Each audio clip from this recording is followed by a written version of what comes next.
The major climate changes at the beginning of the Holocene period, in turn, changed the lives of hunter-gatherer humans, who transitioned from the Upper Paleolithic to the Mesolithic between approximately 10,000 and 5,000 BC. During the beginning of this new period, after the last ice age, the Pleistocene megafauna disappeared, making hunting more difficult. With the disappearance of large game, nomads continued gathering fruits and fishing. The humid climate geometrically increased the variety of snails and other foods that nomads consumed as a new food that would bring great benefits to the development of intelligence. Breezy and his collaborators' favorite place during this period was the present-day island of Cyprus, home of the Titan Prometheus and the industrious Cyclops, and a sacred site for being the place where the goddess Aphrodite arrived after being born from the sea foam. The island's wonderful climate welcomes the migrations of millions upon millions of birds of more than 350 species, which stop to rest there on their long journeys between Europe and Africa. On this small island in the eastern Mediterranean, Breezy receives her second pet as a gift, a beautiful white cat with a familiar blue tail tip, as blue as her fur. The kitten will come from Moi, the daughter of the chief of the cheetah tribe, the first child born from the relationship between a goddess and a mortal, as the beautiful Aphrodite had a romance with the powerful cheetah, the chief of the tribe. The diligent Moirai were responsible for revealing to Breezy the destiny of the semi-divine child, with whom she maintained a close relationship. After spending a long time with the cheetah tribe, accomplice and witness to destiny, Breezy returns to the renovated palace of Thrace with her kitten, whom she names Cyprus, and from that moment on, a close relationship begins between the two pets. Upon her arrival at the majestic palace of Thrace, the cat doesn't pay much attention to the Khepri beetle, only keeping an eye on Breezy's movements.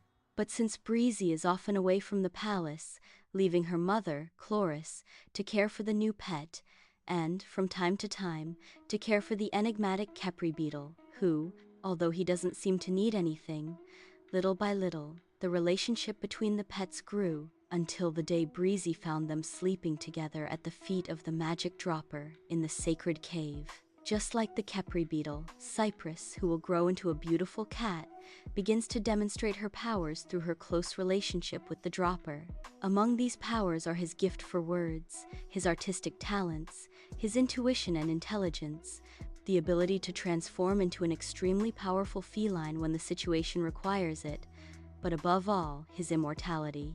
With these conditions, the metamorphic cat Cyprus will soon begin to take part in Breezy and the beetle Khepri's travels around the planet, with her first visit being to the rugged region of Thessaly to meet the enlightened centaur Chiron, with whom she will quickly establish a loving and protective friendship.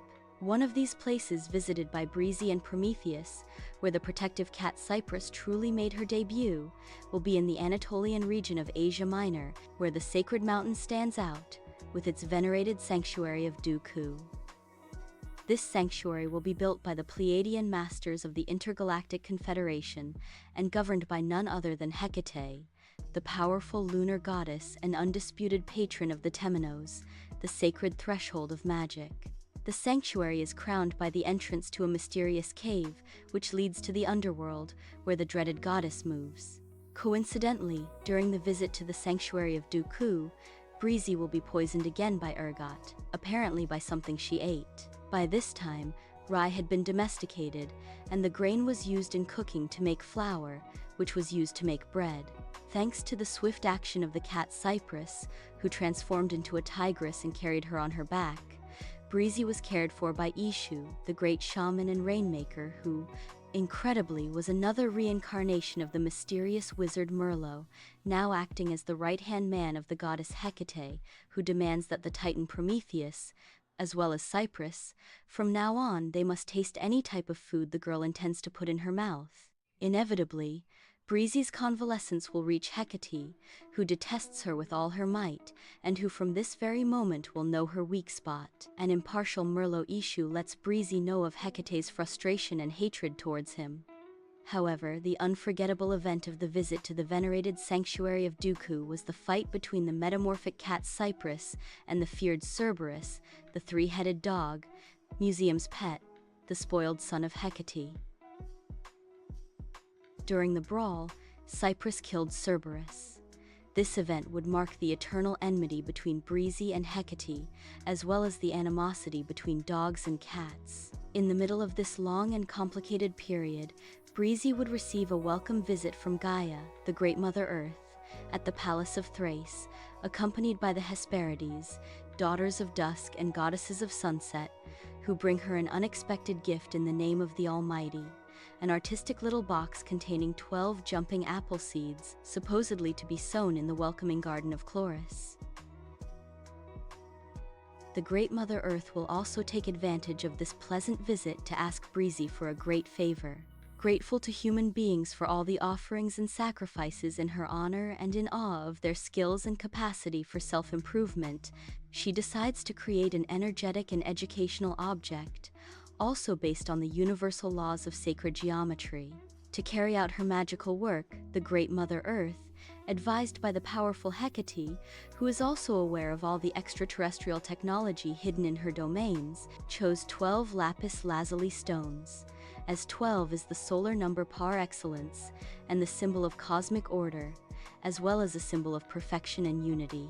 12 is a constant number in the proportions of the magic dropper, and in the drops, the brilliant and colorful drops of energy shaped like dodecahedrons. On each of the 12 lapis lazuli stones, the great goddess engraved with her own hand signs related to the meanings of the perfection of the number. When the stones are assembled, with their whimsical blue, green, and white colors forming a puzzle, they will create a luminous sphere through synergistic energy that, on a very small scale, reproduces the terrestrial sphere, that is, our Earth. This luminous sphere will then transform into a geometric figure universally known as the Flower of Life, which acts as a colorful keyboard and can transmit endless knowledge to whoever knows how to manipulate it through 7 keys or windows. The great goddess required Breezy's invaluable help to ensure that this special object would be in the hands of scientists. Breezy accepted the challenge and hopes to learn how to manipulate it, so that in the future he can find the right people and begin his training. While Breezy, her mother, and the protectors of the magic dropper, including their pets, sowed the dancing seeds and the apple trees grew within the geometric garden of Chloris, humanity continued its prodigious dynamism, often aided by Breezy and her efficient group of collaborators, who tried to be present at all of humanity's great events. The need to manage the development of agriculture brought about the advent of a wide variety of clay tokens, also manipulated by Breezy and her collaborators. These represent the first known type of currency and the earliest traces of writing. After a slow process and increasing in variety and shape, they were grouped into a kind of clay spheres known as bullae or bullas. Over time, the bullas were simplified, becoming the famous concave clay tablets. We are witnessing the beginnings of cuneiform writing in the Near East. However, amidst the development of clay tokens and the future development of the popular clay tablets, through the creation of containers, vessels, and other ceramic objects, humans will have to face the whims of Zeus, king of the gods, who, after having no intention of controlling the extraterrestrial presence, attempted to erase its traces, and in this endeavor, will also try to exterminate the human race. This evil action by the king of the gods will have consequences, since after the Great Flood, which greatly affected all continents, the Titan Prometheus, without the consent of Breezy and his family, filled with rage at the abuse of power that would end the lives of many innocent human beings, armed with his enchanted labries, appeared at the gates of Olympus and challenged the king of the gods to a duel, risking everything for the human race. Zeus, impetuous and offended, accepted the challenge, due, among other things, to the mockery he had previously been subjected to by the shrewd Prometheus in front of some mortals after the Council of Eridu in southern Mesopotamia, at the first camp established by Breezy and his allies in that very first city. There, they argued with the Olympian gods about what share of the animal sacrifices the gods should receive. At this celebration, and for the benefit of humans, Prometheus devised a plan to deceive Zeus, who had considered him persona non grata on Olympus after violating his orders and giving humans control of fire. Prometheus sacrificed an ox, which he then divided into two parts. In one part he placed the hide, meat, and entrails, which he hid in the ox's belly. In the other he placed the bones, but covered them with delicious fat. Zeus was left to choose before everyone present which part the gods would eat. Zeus, led by appearances, chose the part with the layer of fat, and was greatly offended when he realized he had actually been tricked into choosing the bones. Zeus, clad in his armor, aegis and thunderbolt in hand, emerged from Olympus, hurling thunder and lightning at Prometheus. Some ancient deities came out to witness the fierce battle without interfering, while others watched from the battlements of the walls of Olympus. The battle would have caused great destruction on Earth had it not been for the timely intervention of Breezy and the Anemoi, who stood between the brave warriors and separated them. The cat Cyprus appeared, enveloped in a powerful gust of wind, created by the magical horses Xanthus and Balius. Leaping to the ground, transformed into a muscular white tiger with a blue tail tip. He let out a mighty roar at the Olympian gods who were watching the duel, and they retreated to the shelter of the wall. The Anemoi, using their tempestuous forces, carried off the Titan Prometheus, and Breezy, with her amulet around her neck, flashing and transformed into an energetic force thanks to the powers conferred by the magic dropper, confronted the king of the gods, who gradually regained his composure. Breezy, using all her intelligence, was able to discover the repentance of the king of the gods, and the promise that he would never again attempt to destroy the human race. After such a highly publicized event on Olympus, the life of the gods returned to normal, and human beings began to multiply, not only in the devastated region of the Near East, but also spread and increased in many other regions of the planet.